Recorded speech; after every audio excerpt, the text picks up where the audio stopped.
Caro Ivo Gallo, caro Lele Marcassa, sei pronto? Prontissimo! Inizia una nostra nuova avventura. Un nuovo viaggio! Tra paesaggi straordinari, natura, alberi, lavoro!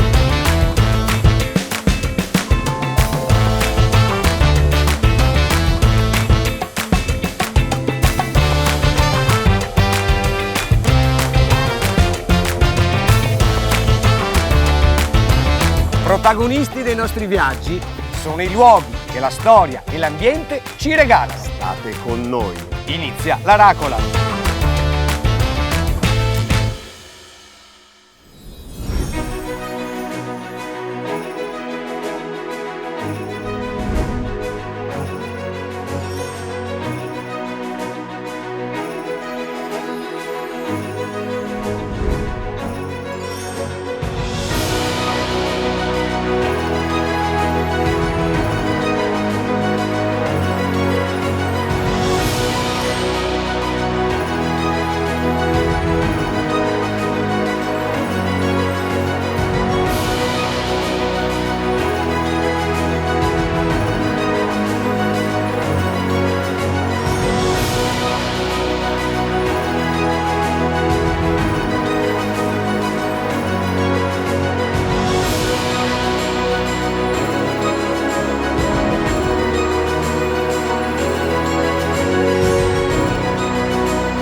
Ivo Gallo! Dimmi Lele Marcassa! Sei contento? Contentissimo! Dove mi hai portato quest'oggi? Allora, questa è una città stupenda, una città antica.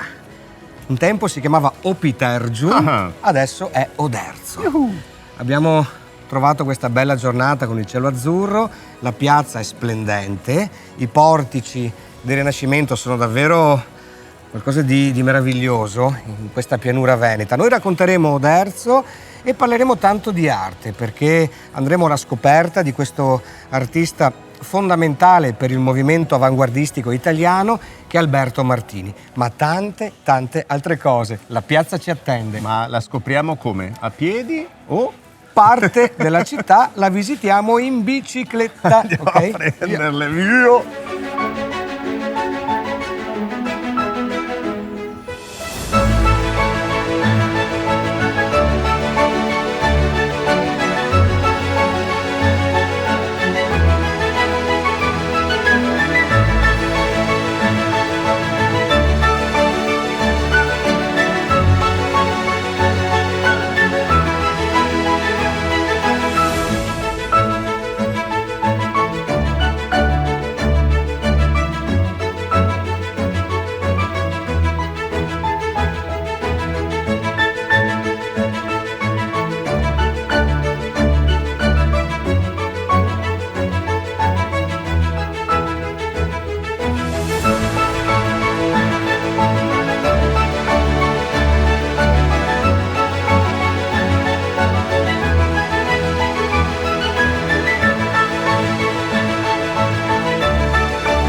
Benvenuti a Oderzo e in questa splendida giornata siamo felicissimi di presentare la nostra città. Allora siamo particolarmente soddisfatti di aver voluto dare alla nostra città un aspetto accogliente che ci permette di riappropriarci degli spazi aperti per vivere insieme.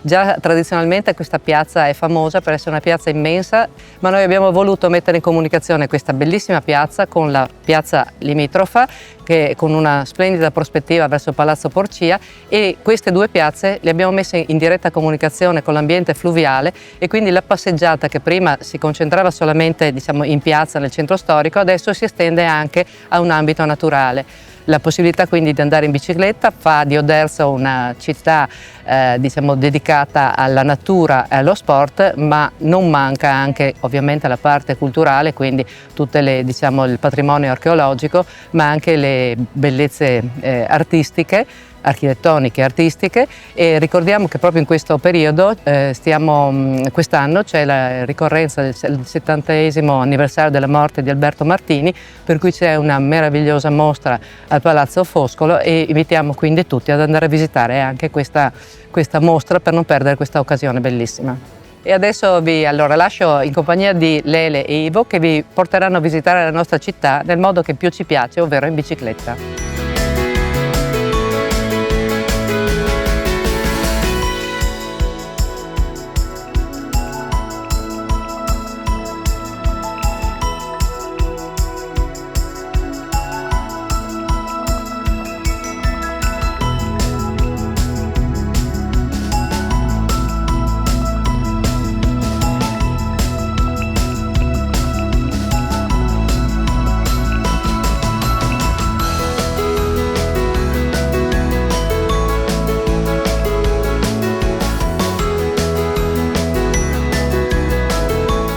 Eccoci su questa passerella lignea.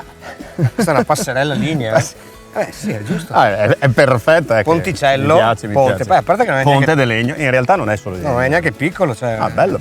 E cosa è successo? Che intanto questo ponte è dedicato ai donatori dell'Avis. Ok. Sotto di noi il Monticano, il fiume, Sì. che poi dona le sue acque al Livenza. Ok. La cosa bella è che il comune ha sistemato questo percorso che ci conduce dalla Piazza Grande, quindi del cuore storico Che abbiamo appena fatto. della città, fa percorrere una parte degli argini del Monticano, è una specie di piccolo anello, ma è diventato un luogo importante per la socialità, nel senso che la gente cammina, va in bicicletta, passeggia, guardando il campanile di Oderzo e così, vedendo l'acqua del Monticano che scorre verso valle. Bravo, diciamo che è stato restituito il fiume alla cittadinanza. Bel progetto. Dai, via, altro. Rido perché sei stato bravo a trattenere il fiatone.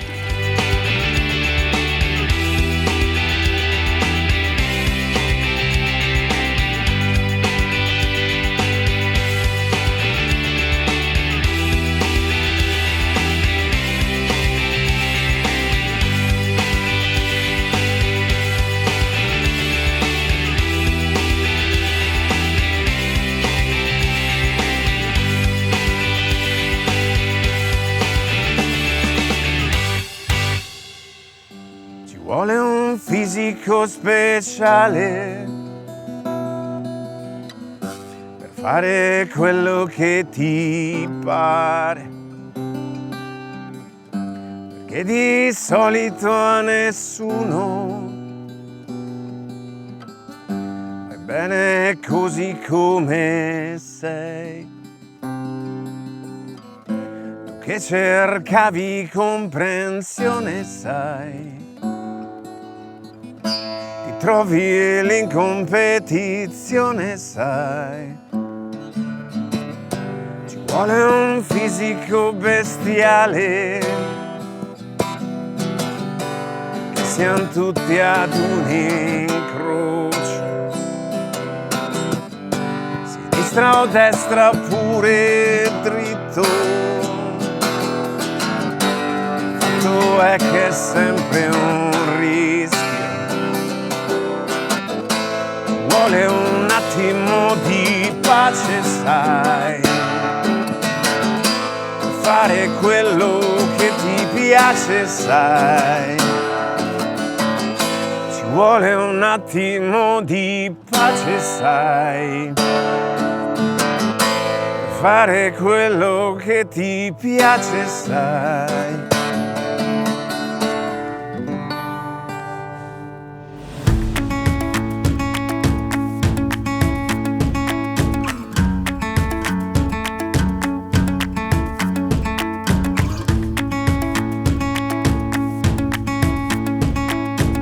Siamo nella piazza principale della meravigliosa città di Oderzo, il cui nome deriva da Opitergium, in epoca romana, che addirittura deriva da Obterg, in lingua venetica, che significa città del mercato. Questo ci lascia pensare che già nell'antichità fosse una zona dedita all'economia, legata evidentemente al commercio. Infatti la posizione era strategica, si trova a metà strada tra i monti prealpini e la foresta del Cansiglio e il mare Adriatico, al centro, nel cuore di questa immensa pianura. Lo sviluppo arriva dal 49 a.C., quando i Romani elevano questa comunità, che era già presente a partire dall'XI secolo a.C., la eleggono a municipium, quindi centro focale di sviluppo soprattutto economico e sociale. Diventa una grande città. Pensate che in epoca classica Opitergium contava oltre 50.000 abitanti, che per quel periodo storico era un numero gigantesco. Poi ci fu evidentemente il periodo molto complesso dovuto alle battaglie tra i bizantini e i longobardi, che misero a ferro e fuoco questa città. Gran parte della comunità scappò da questi luoghi, raggiungendo prima la gronda lagunare a Civitas Nova Eracliana, per poi unirsi ai padovani e agli abitanti di Altino a Rivo Alto, fondando la meravigliosa città di Venezia.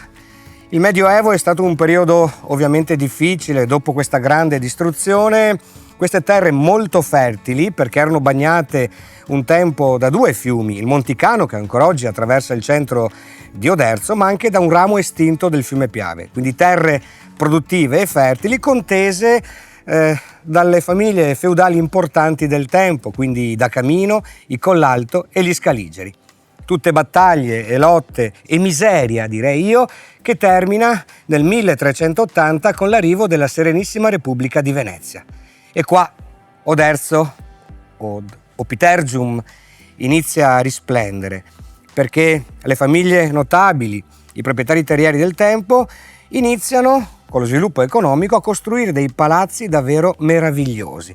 Il centro storico, come per esempio via Umberto I, a Oderzo è famosa. Ci sono questi porticati straordinari con dei palazzi che si aprono, delle corti che ci ricordano lo splendore che è collocabile a cavallo del 400 e del 500. Oderzo diviene, dopo essere stata una realtà romana classicheggiante, davvero una bellissima cittadina rinascimentale. Detta anche Oderzo Urbs Picta, in quanto i palazzi ancora ci mostrano i segni di queste meravigliose decorazioni che ci fanno pensare al momento più importante nella storia del nostro popolo italico, appunto l'umanesimo e quindi il Rinascimento. Oderzo quindi segue le sorti di tutta la Repubblica Veneziana, che, ahimè, si interrompe nel 1797 con l'arrivo dei francesi.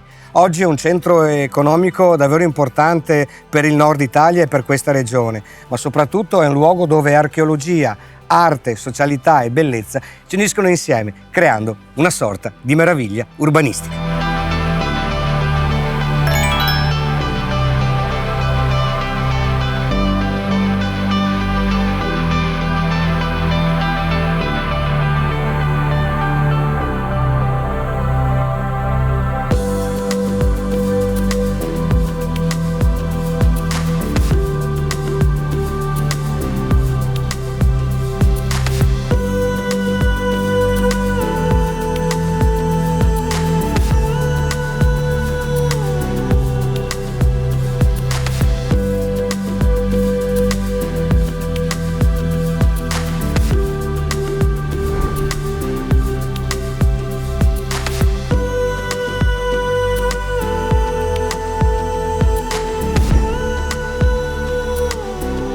Abbiamo guadagnato gli interni di Palazzo Foscolo, dove in questo periodo è ospitata una mostra eccezionale sulla figura di Alberto Giacomo Spiridione Martini, che nasce a Oderzo nel 1876 da una famiglia molto importante.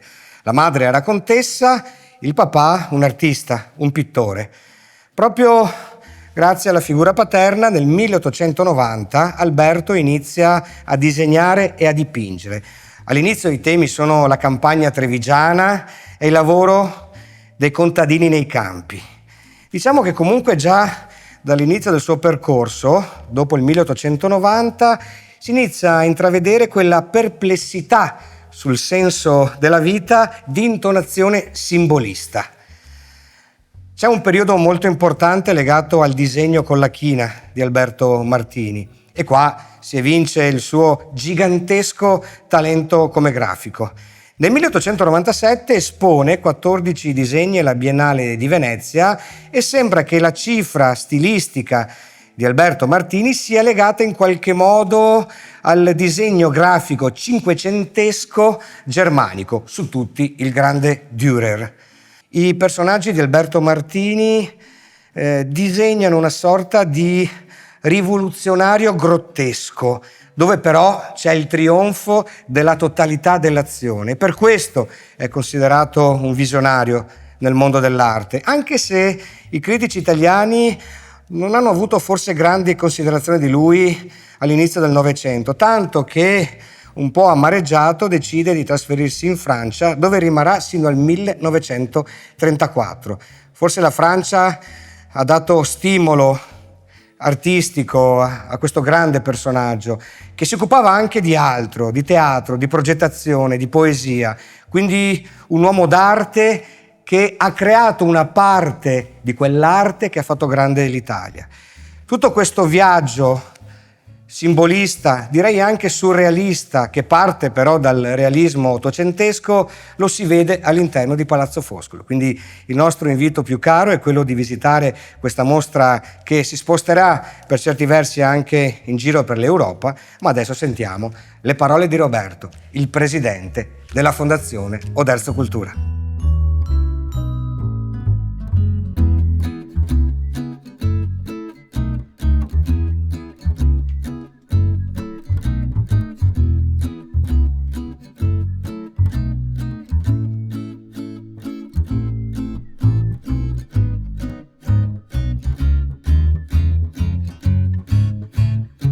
Caro Roberto, ci ritroviamo. Questa volta in veste tu di presidente di questa mitologica fondazione che è Oderzo Cultura, che ha allestito e preparato questa mostra davvero eccezionale, unitamente ad altri eventi in ricordo di questo grande artista che è stato Alberto Martini. Intanto il titolo già è particolare di questa esposizione.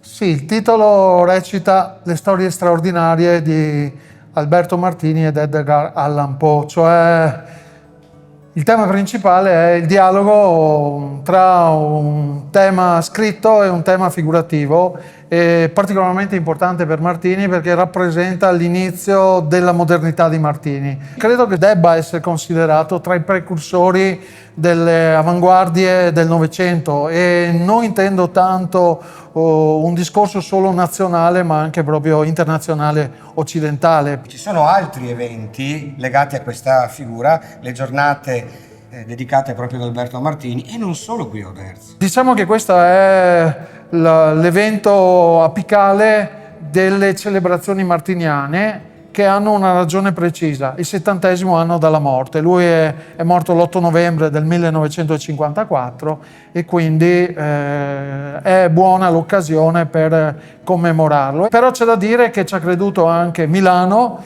concomitante con la nostra c'è un altro evento espositivo dedicato alla danza macabra su Martini.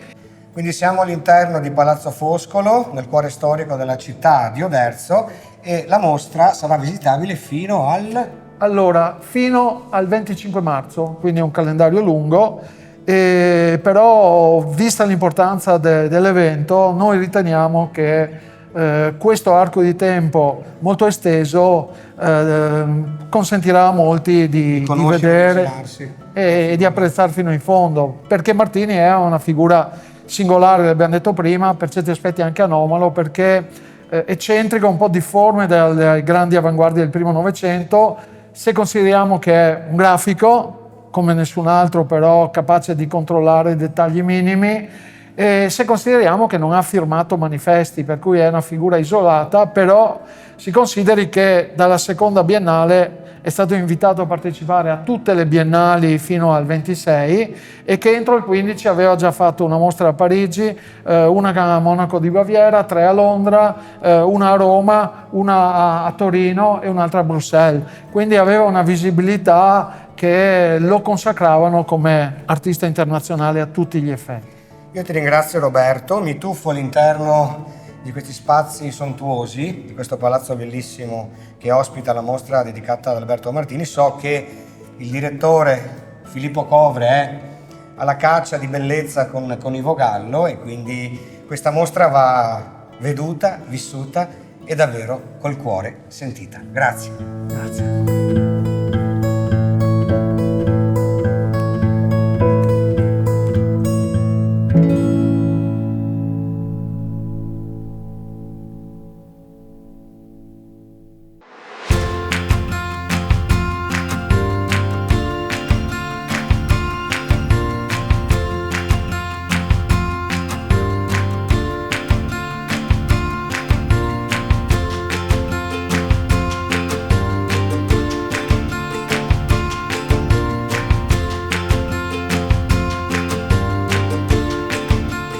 Ho guadagnato l'interno di quello che possiamo definire l'headquarter di Est Energy Gruppo Era a Udine. Sono con l'ingegnere Barbara. Ciao, piacere. Piacere. Questo è un luogo molto accogliente, molto grande, che fa parte di un grande sviluppo del gruppo che ha fondato se stesso sulla capillarità degli sportelli. Cos'è Esattamente. accaduto? Sì, qui siamo all'interno dello sportello top di Est Energy della sede di Udine, ma in realtà Est Energy ha circa 60, oltre direi 60 sportelli diffusi su tutto il territorio, principalmente del nord, concentrati soprattutto tra Veneto e Friuli Venezia Giulia, dove ne troviamo oltre 40. E quindi effettivamente per noi la vicinanza col territorio è proprio una missione che tutti i giorni esercitiamo per i nostri clienti. Secondo me avere una presenza territoriale dove ognuno dei nostri clienti può venire a confrontarsi con una persona dal vivo è sicuramente un grande vantaggio.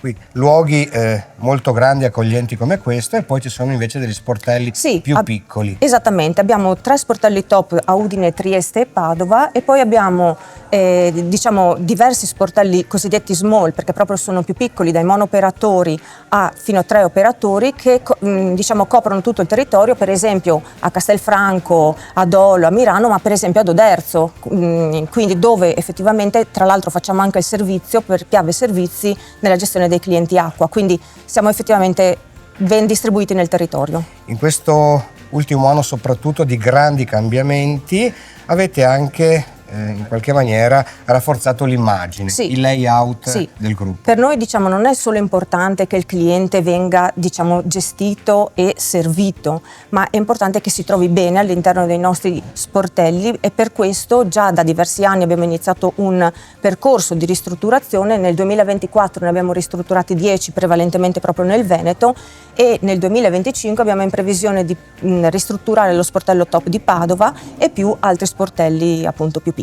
Tutto questo per dare il miglior servizio al cliente, che ovviamente è attento anche al risparmio. Assolutamente, direi che la componente di risparmio delle bollette è la prima richiesta che ci fanno i clienti, e su questo il gruppo Era, la forza di Est Energy Gruppo Era è proprio quella di avere un pacchetto di offerte che possono essere addirittura sartoriali sul cliente, mi permetto di dire. In più, a fianco a questo, abbiamo prodotti e servizi che puntano a aiutare il cliente a risparmiare il consumo dell'energia, e quindi anche per quello che è un po' il trend che abbiamo tutti del risparmio energetico, anche perché poi diciamoci la verità, consumare meno è il miglior modo per risparmiare.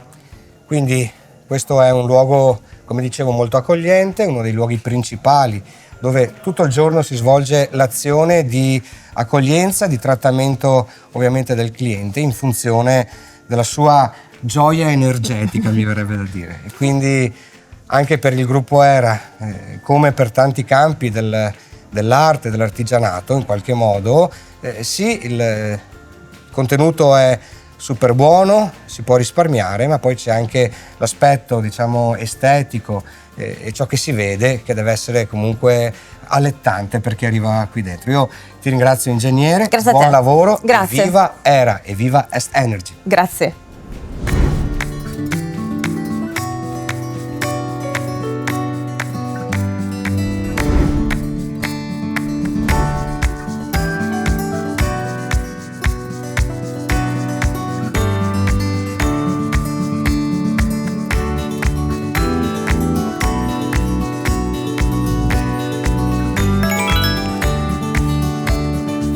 Cammino lungo quest'argine, il fiume è il Monticano, che poi attraversa la città di Oderzo, e penso a questo evento così sentito per la cultura italiana che è il premio Mario Bernardi, non da tanto terminato, e ad ogni edizione si produce una pubblicazione che raccoglie le poesie di chi ha partecipato con energia, con spirito e capacità a questa manifestazione culturale davvero importante per la regione.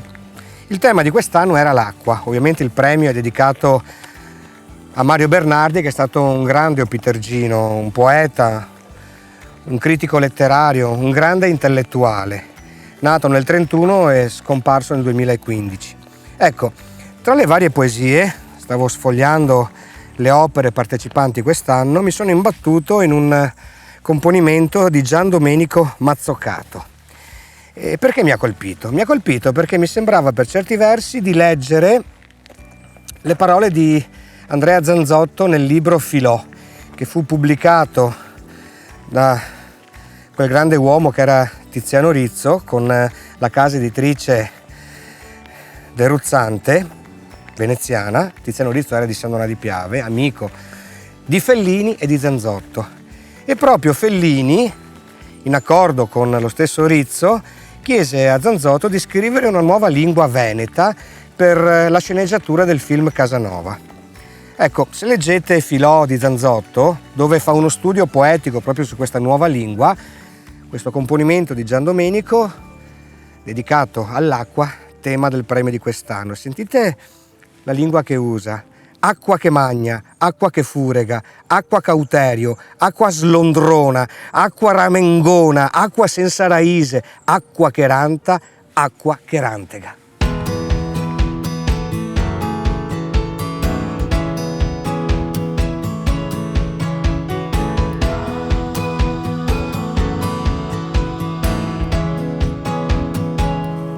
Ormai avrete capito che a me piace incontrare alberi. Se ne incontrano anche degli stessi tipi, ma ogni esemplare ha qualcosa da raccontarci e soprattutto noi dobbiamo imparare ad ascoltarlo. Come il caso di questa sofora del Giappone, già incontrata in altri viaggi, la sofora del Giappone, l'albero a pagoda, l'acacia del Giappone. Sì, perché assomiglia alla nostra acacia, infatti è una fabacea, è una leguminosa, come i fagioli, i piselli. Del Giappone non proprio, perché fu importata dalla Cina nel Settecento, usata molto in Giappone, per questo le hanno dato questo nome qui in Europa. Usata per scopi ornamentali, ma anche per segnare dei luoghi di culto. Recentemente si è scoperto che ha una forte resistenza anche allo smog e quindi un albero molto generoso perché ripulisce l'aria. In questo caso, questa soforona, perché è un albero che ha più di 100 anni, guardate che possenza, a Natale, nel periodo natalizio, si presta a diventare un albero di Natale. Non il solito abete rosso, non il classico abete. Infatti, qui ad Oderzo, l'abete rosso viene installato, se possiamo usare questo termine, in Piazza Castello, non in Piazza Grande dove ci troviamo. Dicevamo, questa sofora si trasforma nell'albero di Natale di Piazza Grande perché, come già vedete, è munita, è stata ricoperta, vestita da 2 chilometri di luci a LED. Quindi arriva il Natale e questa sofora viene accesa, quindi fornisce un servizio alla città. Questa è generosità. Quindi è un albero che ora andrò ad abbracciare, perché abbracciare un albero porta fortuna, ma soprattutto ti allunga la vita.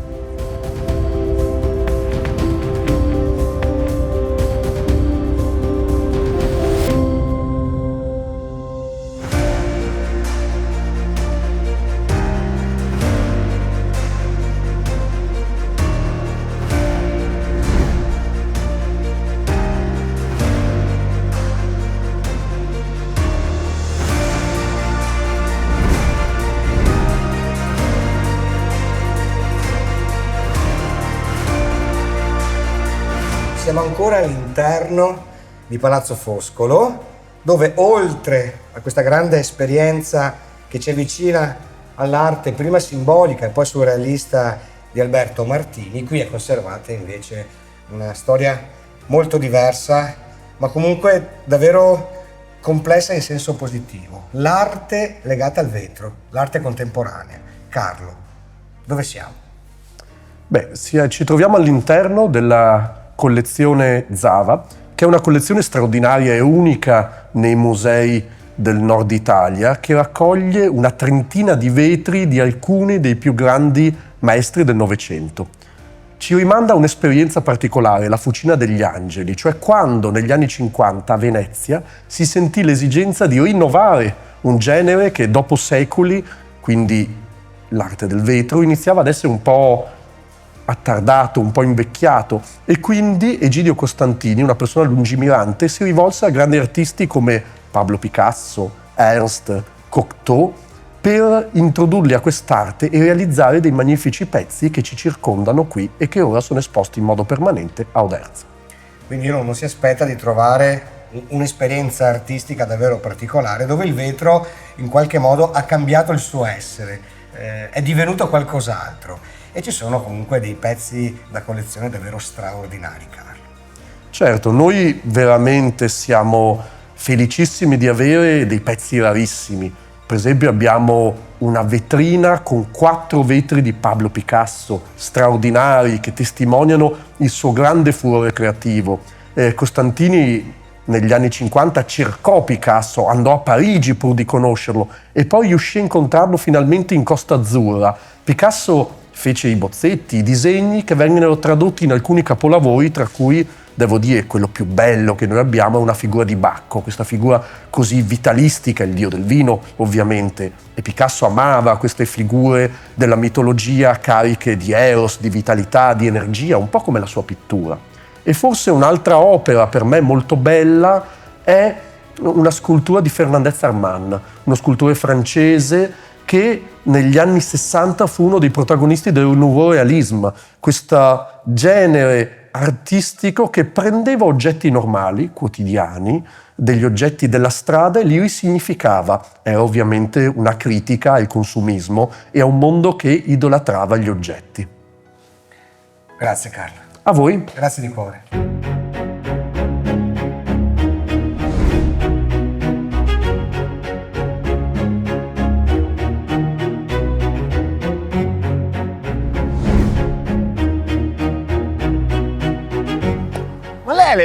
Questo è il famosissimo Collegio Brandolini. Il Collegio Brandolini, centro di formazione, che è un'eccellenza nella regione Veneto, però da bambini, ti ricordi, era un collegio storico, ci minacciavano. Esatto. Se non ti comporti bene ti manda al Brandolini. E c'era anche una filastrocca, vero? Sì. In castigo, in castiga. Un sac d'erba, un sac de fen, al Brandolini, se sta ben. Andiamo.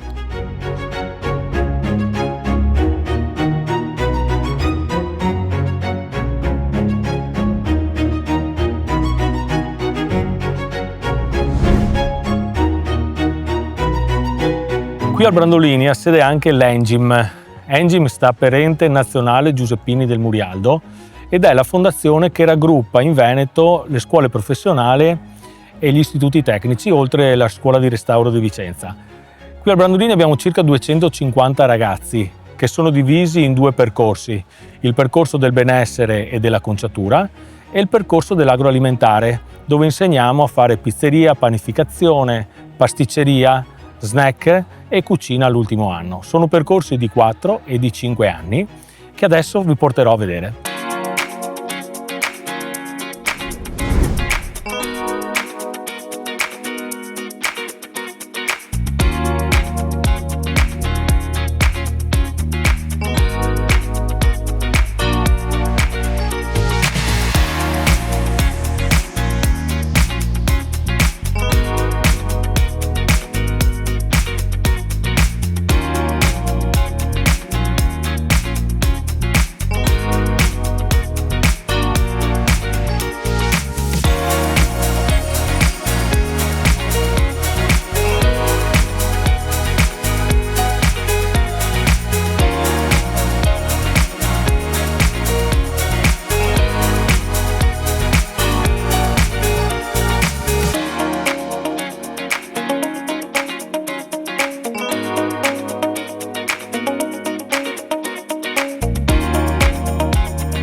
piacere aver incontrato Don Massimo, che ringrazio per l'ospitalità, direttore di questo istituto molto famoso, molto importante per la formazione dei giovani. Siamo all'interno del collegio Brandolini Rota e forse questa è una delle aree più istituzionali, questa bellissima galleria. Che cosa raccoglie questo luogo?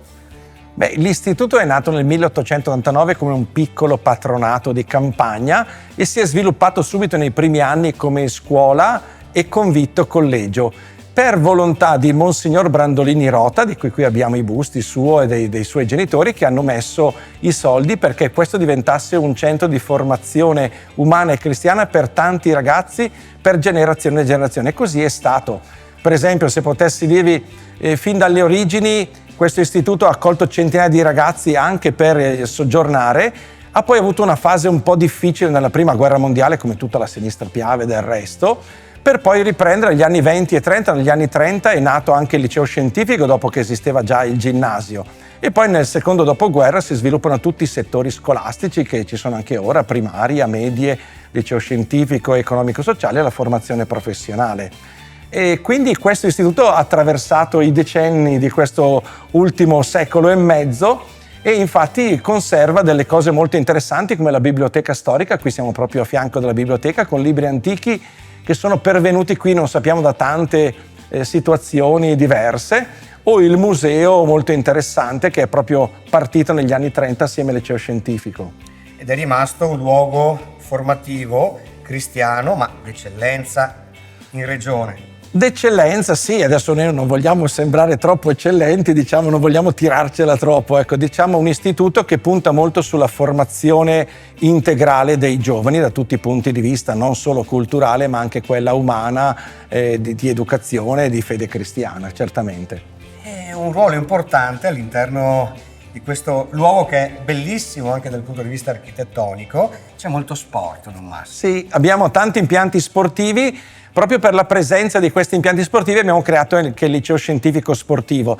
Tra questi sport però abbiamo preferito fare sport che non fossero già presenti nel territorio, perché non vogliamo metterci in concorrenza, e sport non necessariamente competitivi. E sport un po' diversi, per esempio la mountain bike, abbiamo una pista di atletica, facciamo anche atletica in accordo, in associazione con altre società presenti nel territorio, e poi abbiamo approntato da un paio d'anni i campi di pickleball, che è un gioco molto interessante, anzi vi invito a provare questo gioco. Lo conosco. È bello, è una cosa un po' a metà, io dico, fra il tennis e il ping pong. Ci proviamo? Sì, è molto bello, io ci gioco sempre. Grazie Don Massimo, di cuore. Prego. Grazie davvero.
Siamo all'interno di uno dei laboratori della scuola professionale.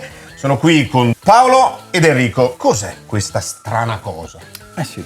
Allora, questo è un progetto dove noi abbiamo immaginato di trovare un'anfora romana rotta e dai pezzi di quest'anfora abbiamo costruito con i ragazzi una figura nuova che rappresenta un individuo. Però lascio la parola al nostro docente di italiano Enrico Nadai, quindi con un collegamento all'area culturale che ci spiegherà meglio questo concetto. Grazie Prego, Paolo. professore. Abbiamo cercato di sviluppare il tema dell'individuo sul piano culturale, affrontandolo dal punto di vista letterario, filosofico e anche secondo quello che è lo sviluppo storico. Quindi abbiamo visto per esempio che nell'età contemporanea un autore come Carl Gustav Jung dice che l'individuo è ineffabile, non si può spiegare. In realtà noi abbiamo voluto dare un'altra accezione, un'altra visione, ovvero sia l'individuo inserito all'interno di una comunità che in qualche maniera lo renda partecipe, lo renda individuo attivo, e effettivamente questa sinergia è in qualche maniera quello che abbiamo voluto dimostrare, insegnando ai nostri studenti non soltanto ad essere magari dei buoni cittadini come spesso accade all'interno delle varie scuole, ma anche insegnando dei valori, i valori della comunità e dei valori che sono anche a tutti gli effetti di natura spirituale. Ecco, quindi ci siamo spostati in laboratorio dove all'interno di ognuno di questi piatti alla fine abbiamo con i ragazzi creato delle ricette che però rappresentassero dei passaggi anche del lavoro che facciamo con loro in classe, quindi delle parole chiave, diciamo. Quindi partiamo con il docente Beppo Tonon di decorazione, che ha preparato questa patata sbollentata che diventa poi una rosa e rappresenta la parola visione, che è quella che il docente ha da quando vede il ragazzo che arriva qua nei primi anni, diciamo. Poi c'è il nostro docente Luca Busiol di pasticceria, che con i radicchi, perché poi c'è un prodotto tipico in ogni ricetta, con i radicchi di Treviso ha creato questo cuore che rappresenta la passione, e abbiamo il professor Gianfranco Moro che ha creato con i ragazzi questo club sandwich con all'interno il musetto. Ci sono poi io con questa pizza, la mia parola è inclusione, che ho lavorato con i ragazzi rappresentando una pizza che diciamo unisce una serie di aspetti, tra cui la casatella trevigiana al posto della mozzarella, una margherita rivisitata, e questo pomodoro semiseco, quindi il nord e il sud che si uniscono. Poi passiamo a Enrico Giavon, che ha preparato questa chips con il formaggio bastardo. La sua parola è innovazione. Poi passiamo con il professore di pasticceria Ivan Valin, che ha preparato questo beignet con un ripieno, diciamo, di crema pasticcera alla zucca, e dove la parola è trasformazione. Questo pane del nostro docente di panificazione Carlo Dalla Longa, che si ispira al pane Libum, che è di origine romana, che contiene l'alloro, ma contiene anche il miele di castagno, e la parola di Carlo Dalla Longa è vittoria. Poi abbiamo questo risotto che è fatto dallo chef Franco Favaretto con il baccalà e la castagna. La parola è sfida, perché sono due elementi anche difficili da combinare. Questa, diciamo, è la nostra composizione. Anche se non sono professore, dovrei fare una correzione, perché tu hai parlato di persona, gambe, testa, manca un braccio. Sì. È voluto per. E quindi è un errore. È un errore voluto, perché lo stanno preparando Cristiano Gaggione e Lele Marcasso. Attenzione. Dobbiamo sentire a che punto sono, non so, proviamo a chiamarli. Lele e Cristiano, siete pronti? Esatto, magari arriveranno. Poi, sperando che arrivino, poi magari assaggiamo, perché dopo tutti questi discorsi, insomma, tutto pronto. Bisogna assaggiare tutto questo ben di Dio. Assolutamente. Grazie. Grazie a voi. Aspettiamo Lele e Cristiano, speriamo. Che piacere incontrare Cristiano Gaggione. Grazie della tua presenza, noi siamo amici da molto tempo. Questa volta però in versione Cristiano docente, ok? Siamo in questo laboratorio dove tu hai appena preparato un dolce straordinario, Cristiano. Grazie a te intanto, che è sempre bello rivederti e rivedervi poi con tutto il tuo gruppo. Allora, questo dolce, la nostra parola chiave è errore. Quindi abbiamo pensato a una Sacher, fatta però in maniera diversa. Un cake all'arancio, una marmellata all'arancio, quindi il tema è non più l'albicocca, ma arancio e cioccolato. Quindi un cake interamente al cioccolato con l'arancio, dentro la marmellata, la bagna all'arancio anche questa, ricoperta con una glassa a specchio morbida, e con dentro nel nostro cake un richiamo anche di farina di noci, scusami. Le decorazioni sono in cioccolato al latte e in cioccolato bianco. E ne esce un risultato evidentemente straordinario, credo anche poi in bocca sarà dolcissimo, una delle torte più famose del mondo. Sì. Io ringrazio Cristiano, andiamo a comporre questo concept particolare, voluto da voi docenti, ma da tutti i ragazzi a cui insegnate questa arte, per poi entrare nel mondo del lavoro con la preparazione corretta. Grazie Cristiano. Grazie mille. Grazie davvero. Alla prossima. Eccomi qua! È arrivato. Sì. Lei metti cos'è, un arto questo? vicino l'opera d'arte di Beppo Tonò. È un braccio, aspetta, spostalo qua. Che è? Questa è la Sagra Sbagliata, che è un progetto che abbiamo sviluppato con Cristiano Gaggion e Lele Marcassa. Sì, ma dov'è Cristiano adesso? È là con i ragazzi, deve finire le Vai, lezioni. spiegacela quindi. Allora, qui abbiamo sempre un prodotto locale, diciamo, perché poi abbiamo una farina di noci che è preparata, che è messa all'interno del pan di Spagna, e la parola appunto è errore, sbaglio, perché in un percorso formativo c'è anche l'errore, succede. E noi ne facciamo tanti. Sì, evviva! Però bisogna collaudare, quindi vi lascio anche Mi mangio il braccio sinistro io. Allora, Enrico, Grazie. cosa assaggio? Assaggio questa, se no si trasforma. Il mitico club di Jesolo col musetto, ragazzi. E ora pubblicità.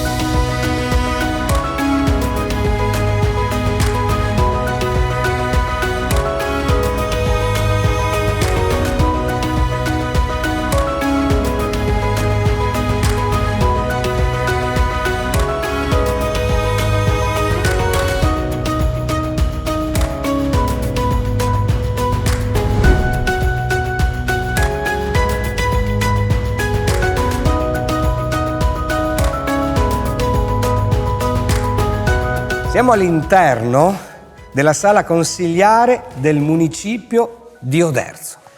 È una sala importante perché conserva 4 dipinti davvero meravigliosi del grande artista novecentesco Gino Borsato. Borsato nasce a Treviso nel 1905, poi fu esule con la famiglia durante l'occupazione austro-ungarica nel Mantovano.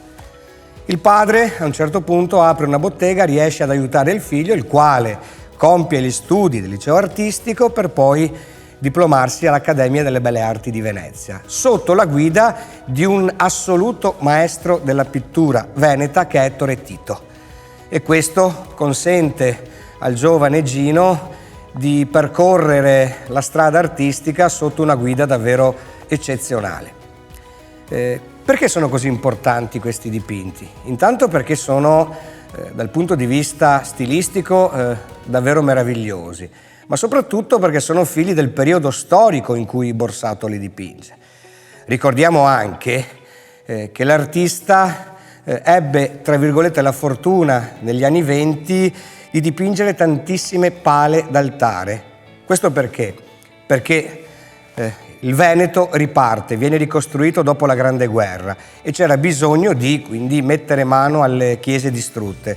Antonio Bini, che era un artista che aveva avuto una sorta di incarico importante da parte della Curia Veneta di dipingere decine di pale d'altare, per motivi di salute rinuncia e chiama a completare il suo lavoro proprio il giovane Gino Borsato. Facciamo un passo avanti.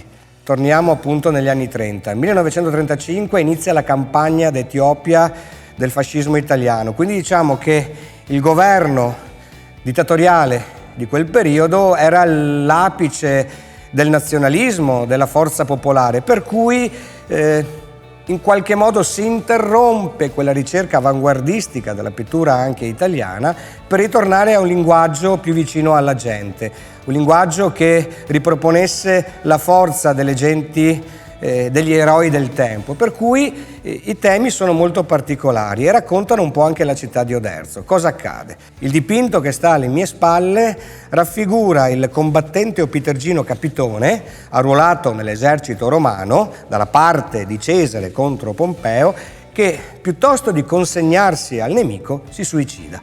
E si nota proprio la drammaticità di questo momento. E poi alle sue spalle quel soldato con quel volto tragicamente espressivo che ci restituisce proprio la tensione di quel momento.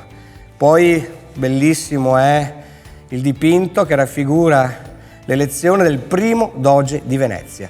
Siamo nel 697, il doge è Paoluccio Anafesto, che viene appunto incaricato di governare la nuovissima Repubblica di Venezia a Civitas Nova Eracleiana, che si trovava tra Sandona di Piave ed Eraclea, a ridosso della laguna veneta, in quanto gli Opitergini, dopo le battaglie tra Bisanzio e i Longobardi, scappano verso l'Adriatico, e qua nasce sostanzialmente la prima figura amministrativa di quella che sarà la Grande Serenissima.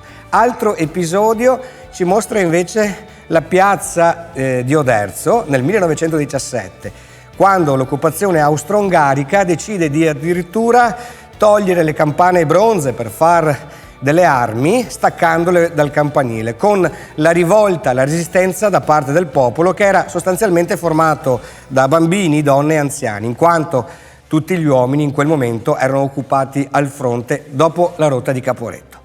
Altro dipinto davvero bellissimo è quello che raffigura Don Francesco Dall'Ongaro, eroe opitergino, intellettuale, commediografo, che fece parte ai moti del 48, una avventura che lo porta a Roma con la resistenza, che decide, veneta in questo caso, di staccare il simbolo dall'ambasciata che si trova a Roma dell'impero austro-ungarico per porvi il leone di San Marco. Quindi tutti dipinti che ci mostrano la grande drammaticità, un racconto per il popolo in chiave anche quasi rinascimentale per certi versi, e racconta le storie di grandi personaggi di questa città straordinaria. Chiudo leggendo alcune righe comparse in un articolo del 28 dicembre del 1927 sul Resto del Carlino. Diceva: Gino Borsato è giovane, è intelligente, è appassionato dell'arte pittorica, è uno dei più diligenti scolari del professor Tito, il maestro venerato della scuola veneziana, e il continuatore del colorito e della tecnica dei nostri grandi artisti veneti. Questo è un esempio di grande arte, opitergina, veneta, italiana.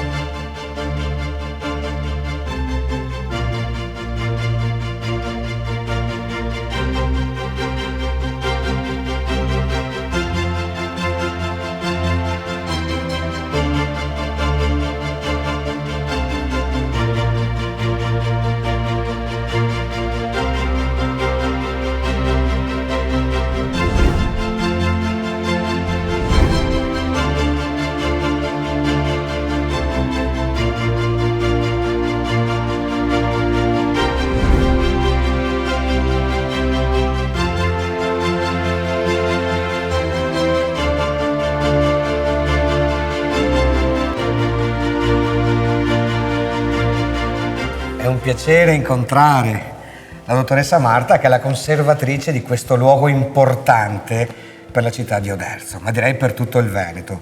Questa è una realtà museale, cara Marta, che ha radici antiche, profonde.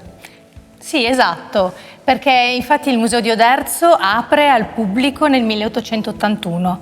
Abbiamo un registro dei visitatori che porta le prime firme dei due primi visitatori del Museo di Oderzo e datano al 30 dicembre 1881. Le prime comunità si attestano qui a Oderzo davvero molti secoli fa. Sì, esatto, il primo nucleo, diciamo il primo insediamento abitativo di Oderzo data intorno al XIX secolo a.C. Qui abitavano i Veneti antichi, che scelgono un luogo speciale da abitare, un dosso naturale circondato da corsi d'acqua, quindi protetto, che è un luogo favorevole per l'insediamento. Di quell'epoca lì ci sono dei reperti conservati che un po' ci raccontano di queste antiche genti. Ci sono due oggetti in particolare che colpiscono la tua attenzione da conservatrice. Quali sono, Marta? Allora, ce ne sono tanti, sì, però ne troviamo due. Allora, sicuramente il piccolo bronzetto di un cavallo che in realtà appartiene alla collezione ottocentesca del museo, per cui noi non sappiamo dove sia stato trovato esattamente, e che in qualche modo ha un filo logico o un legame con quello che è la tomba di un cavallo ritrovata in una delle necropoli dell'abitato veneto, la necropoli dell'Opera Pia Moro, che non lontano insomma qui dalla sede del museo, dove tra tante tombe dedicate insomma a persone c'è anche una tomba appunto di cavallo. E poi si passa dall'epoca classica alla tardo antica e c'è una stanza che racchiude in sé una pavimentazione di una grande villa. Che cosa ci racconta quel mosaico? Allora, quel mosaico sicuramente è una delle sale più importanti del museo e ci racconta dalla decorazione pavimentale di una casa di un ricco, sicuramente opitergino. Siamo intorno alla fine del III secolo d.C., gli inizi del IV secolo d.C., e racconta tutta una serie di scene di caccia. Quindi c'è una scena di caccia alla lepre, una scena di caccia al cinghiale, una scena di caccia con la civetta. È una scena di caccia particolare perché è una scena di caccia tipicamente locale, quindi il suono della civetta richiamava gli uccelli, esatto, che rimanevano invischiati in questo bastone di legno. E tra l'altro i mosaici furono talmente precisi nella descrizione con i colori delle tessere degli animali che gli studiosi sono anche riusciti ad individuare che tipo di uccellini si tratta. Sono delle ghiandaie. Esatto. Tra l'altro piace molto anche a me perché quel mosaico sostanzialmente nella mia testa malata, cara Marta, mi fa pensare a una sorta di sequenza cinematografica in cui ci sono delle scene molto ben descritte che messe insieme fanno un film di quella che è stata forse la storia di Opitergium. Mi porti a vedere le anfore? Volentieri, Andiamo. andiamo.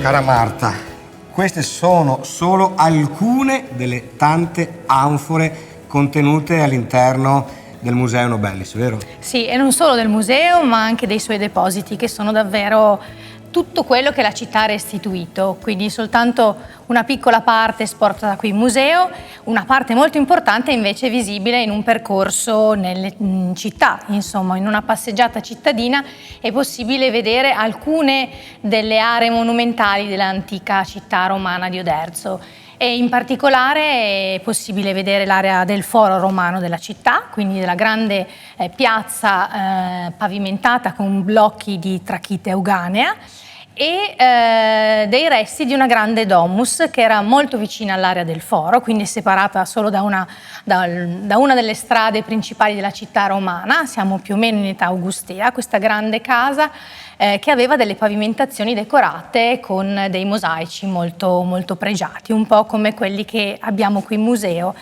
che sono più tardi però. Ma sono tutti sia quelli nostri che quelli della città, sono due momenti diversi, ma sono davvero eccezionali per la loro per l'abilità con la quale appunto sono stati realizzati. Preziosi, non solo per la comunità di Oderzo, ma per chiunque venga a visitare questa città splendente. Assolutamente sì. Allora, non abbiamo trovato i resti del teatro, ci sarà stato, non ci sarà stato un teatro, un'arena per gli spettacoli di questa comunità di oltre 50.000 abitanti, che ne so, magari un giorno la troveremo. Sì, il bello dell'archeologia è anche questo, che appunto non è una storia scritta, ma in divenire. In divenire, Grazie esatto. Marta. Grazie molte a voi.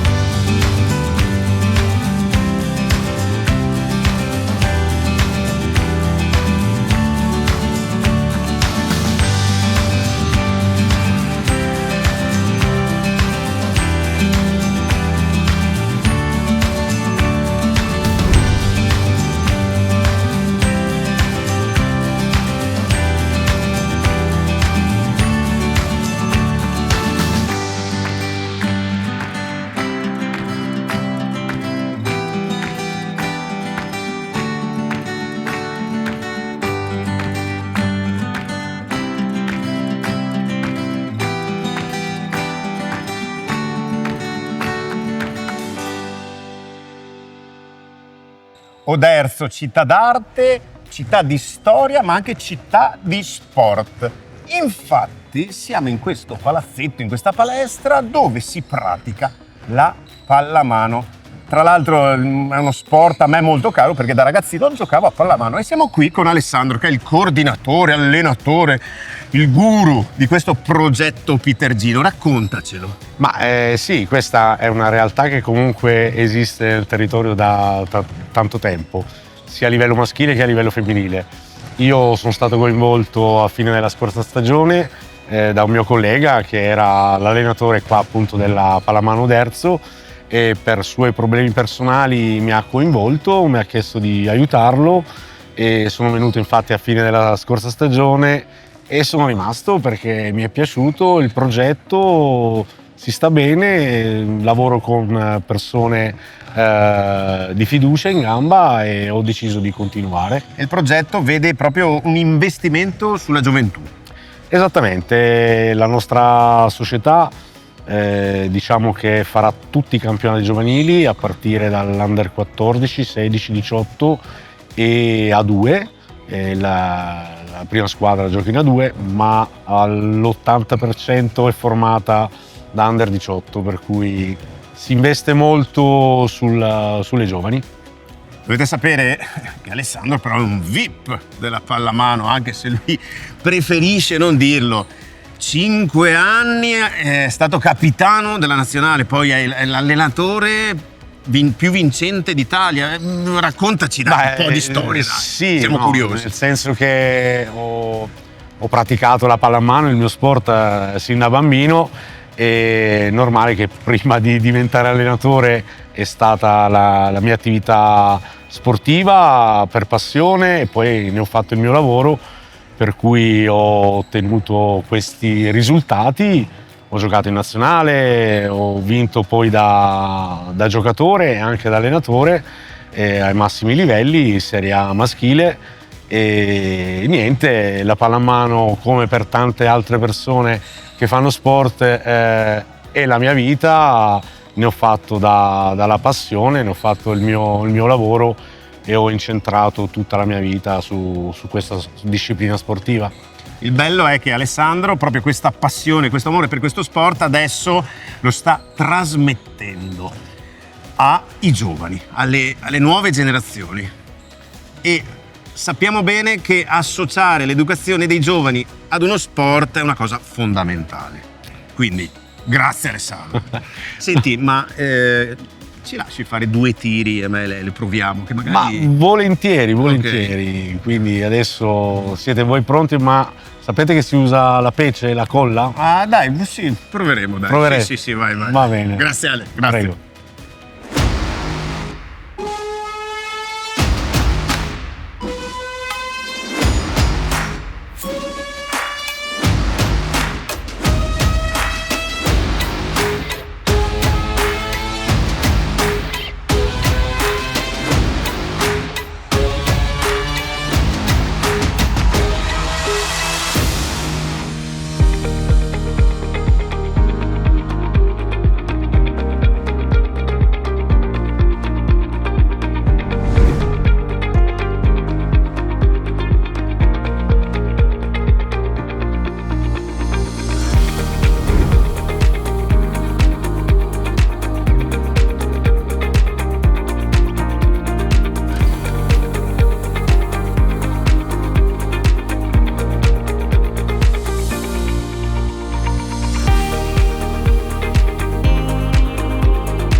Caro Ivo Gallo. Caro Lele Marcassa. Sono proprio contento. Anch'io.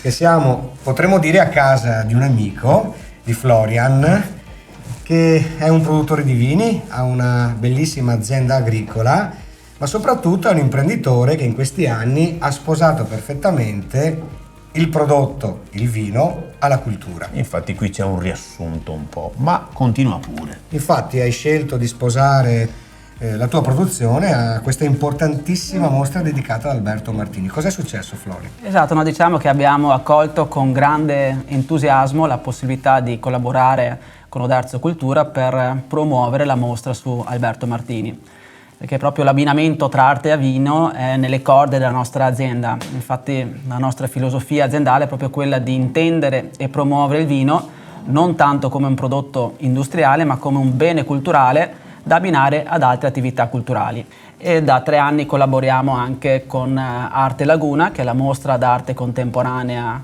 di Venezia, quindi abbiamo fatto un accordo con le Ville Venete per poter ospitare all'interno delle vecchie dimore storiche delle opere d'arte contemporanea.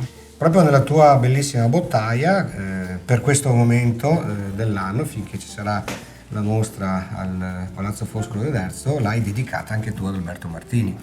Esatto, abbiamo iniziato un po' questa collaborazione proprio in occasione della giornata delle Ville Venete, il fine settimana del 19 e 20 ottobre, proponendo una degustazione itinerante, quindi abbiamo abbinato 4 luoghi caratteristici della nostra tenuta a 4 opere di Alberto Martini e a 4 vini diversi di nostra produzione. Tipo che vini? Tipo che vini? Ecco, diciamo che negli ultimi anni la nostra azienda si è focalizzata molto sulla promozione e produzione dei vitigni autoctoni, quindi parliamo del Tai, parliamo del Re Nero del Piave, il Raboso, ma parliamo anche del Manzoni bianco. Che è questo, vero? Che è questo che abbiamo scelto di dedicare proprio ad Alberto Martini. Tutto questo avviene nella tenuta, ma noi siamo qui nell'agriturismo. L'agriturismo. Qui cosa succede qui? Come agriturismo noi dobbiamo anche produrre almeno il 50% dei prodotti che vengono offerti ai nostri ospiti. Quindi noi abbiamo il nostro orto, che era anche una caratteristica al tempo della Villa Veneta, avere il brolo per la produzione degli ortaggi. Adesso l'abbiamo ampliato, quindi l'anno scorso abbiamo prodotto più di 1 tonnellata di pomodori, abbiamo prodotto zucchine, melanzane, ma anche meloni, angurie, cetrioli, un po' tutto quello che dopo viene elaborato con fantasia dal nostro chef. Poi ci sarà la polenta, immagino. La polenta non deve mancare, soprattutto adesso che ci avviciniamo un po' alla stagione invernale. La polenta col musetto, quindi abbiamo anche i nostri maiali e abbiamo anche i nostri polli, le nostre anatre, le nostre oche, le nostre capre. Si mangia bene, il posto è molto bello. Io sono contento di essere davanti a un vecchio Fogher all'interno di questo agriturismo. Con Florian, Ivo, noi facciamo un brindisi, un brindisi a Martini. Questi prodotti vanno consumati. E alle ville, alle tenute ancora conservate, con fatica ma con tanta passione, che portano poi sulle tavole questi risultati straordinari. Allora, alla famiglia di un tempo Rex Steiner, a Florian e alla tua famiglia, a tua moglie e ai tuoi figli, facciamo un brindisi insieme in questo luogo davvero meraviglioso. Evviva! Grazie, evviva!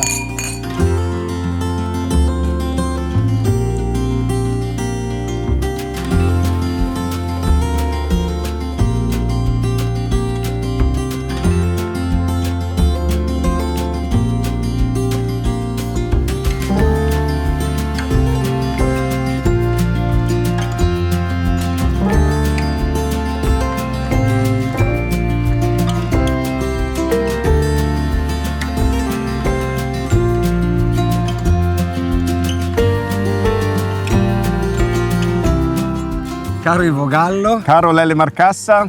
Sei contento oggi? Contentissimo oggi. Però purtroppo si chiude questa nostra avventura. Ai noi. E siamo nella piazza principale della bellissima Oderzo. Piazza Grande. L'antica Opitergium. E abbiamo vissuto un po' la storia artistica, culturale, archeologica di questa città incantevole, la natura, i percorsi in bicicletta, lo sport e ora torniamo a casa. Va bene? Va benissimo. Sono un po' triste, però se sei d'accordo, chiudo con delle parole del grande Mario Bernardi, che è stato un famoso e importante intellettuale già citato in questo viaggio di Oderzo. E in questo libro che raccoglie le poesie del premio Mario Bernardi di quest'anno ci sono delle righe scritte da lui all'inizio e diceva: l'idea del tempo che vorremmo fermare per non far morire nulla del nostro mondo presente, delle ore di felicità consumate e di quelle a venire, è il motivo segreto che genera in chi ama affidare alla penna i propri pensieri la spinta quasi ineluttabile a fare della poesia. Da Ivo Gallo. Ma la raccola. Vai. Ma soprattutto da Lele Marcassa. Finisce questa nostra avventura. Se vorrete, ci troviamo ancora nella prossima puntata. Ciao a tutti e grazie. Venite Oderzo, abbatteteci le mani, a mettere le bandiere sui balconi. Sono arrivati i re dei ciarlatani, i veri qui sopra il carrozzone. Venite tutti in piazza fra 2 ore, riempirete gli occhi di parole, a gola di sospiri per amore, e il cuor farà 3000 capriole.